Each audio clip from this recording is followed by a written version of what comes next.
আচ্ছা, এই ভিডিওতে আমরা আলোচনা করব আনসুপারভাইজড লার্নিং বিষয়টা কি। আপনি খেয়াল করেন এখানে যে শব্দটাই হচ্ছে আনসুপারভাইজড। মানে হচ্ছে আমার এই সিস্টেমের মধ্যে, এই প্রসেসের মধ্যে, এই লার্নিং প্রসেসিং এর মধ্যে আমার কোনো সুপারভাইজার লাগবে না। সে নিজে, নিজে শিখতে পারবে। প্রোগ্রাম ভুল করবে এবং ভুল থেকে শিক্ষা নিয়ে সে ভবিষ্যতে যে এক্সিকিউশন সেটা সে করবে নিজে, নিজে। কেমন? আচ্ছা, এজন্য এটা যে ডেফিনিশনে বলা হচ্ছে unsupervised learning deals with unlabelled data. এখানে একটা বিষয় একেবারে এই কিওয়ার্ডটা মাথার মধ্যে একেবারে গেঁথে ফেলেন। কেমন? আজীবন মনে রাখবেন এটা। এটা হচ্ছে কি? আনলেবেলড ডেটা। লেবেলড এর মধ্যে আমরা দেখেছিলাম সেটা কি জানে? সে অলরেডি জানে বিষয়টা কি। কেমন? সে অলরেডি জানে আউটপুটটা কি হবে। বাট যদি আনলেবেল হয় তখন কিন্তু সে জানে না তার আউটপুট কি হবে। কেমন?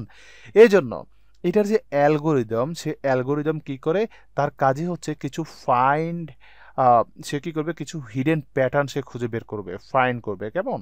যেহেতু সে জানে না তার আউটপুটটা কি হবে। অথবা কিছু স্ট্রাকচার খুঁজে বের করবে কোত্থেকে তার ডেটা সেট থেকে।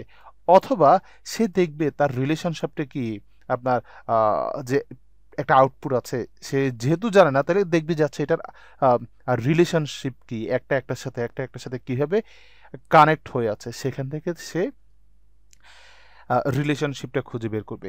এভাবে করতে করতে করতে করতে সে ট্রাই করবে তার আউটপুটটা প্রেডিক্ট করার জন্য উইদাউট এনি প্রায়োরিয়ার নলেজ। ওকে, উইদাউট এনি প্রায়োরিয়ার নলেজ। কেমন? আচ্ছা, আমরা যদি একটু সামারি করি তাহলে আমরা আউটপুটটা পাচ্ছি এমন যে আমরা আমাদের অ্যালগোরিদমের মধ্যে কিছু ডেটাকে আমি ইনপুট দিব যেগুলো হচ্ছে আনলেবেল ডেটা। দেন সে কি করবে অ্যালগোরিদমে দেওয়ার পরে অ্যালগোরিদমটা কিছু হিডেন প্যাটার্ন ফাইন্ড করবে। এটা যে সবসময় হিডেন প্যাটার্ন হইতে হবে বিষয়টা এমন না। এখানে আপনার ডিপেন্ড করবে হচ্ছে আপনার ডেটা টাইপের উপর। কেমন?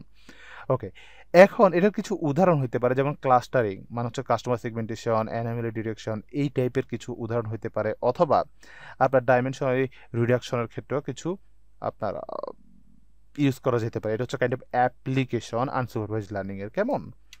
ওকে, এরপরে আমরা যদি একেবারে প্র্যাকটিক্যাল কিছু উদাহরণ দেখি যেমন হচ্ছে আমি ধরে নিচ্ছি একটা ডেটা সেট আমি ইনপুট দিচ্ছি আমার অ্যালগোরিদমের ক্ষেত্রে। যেমন হইতে পারে সেটা ট্রায়াঙ্গেল, হইতে পারে সেটা সার্কেল, হইতে পারে সেটা স্কয়ার।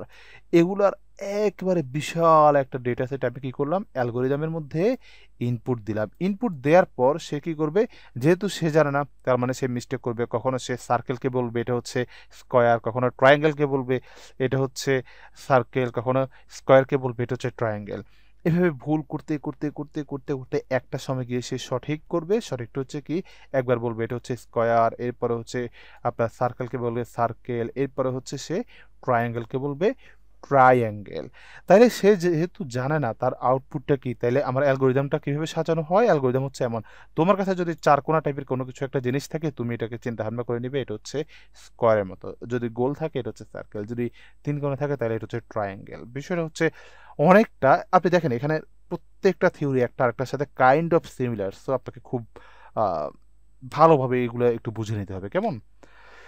সো এটা হচ্ছে আনসুপারভাইজ লার্নিং এর উদাহরণ। আমরা তো ভবিষ্যতে এগুলো প্র্যাকটিক্যাল অবশ্যই দেখব, তখন আই থিঙ্ক বিষয়গুলো আরো ভালোভাবে ক্লিয়ার হবে।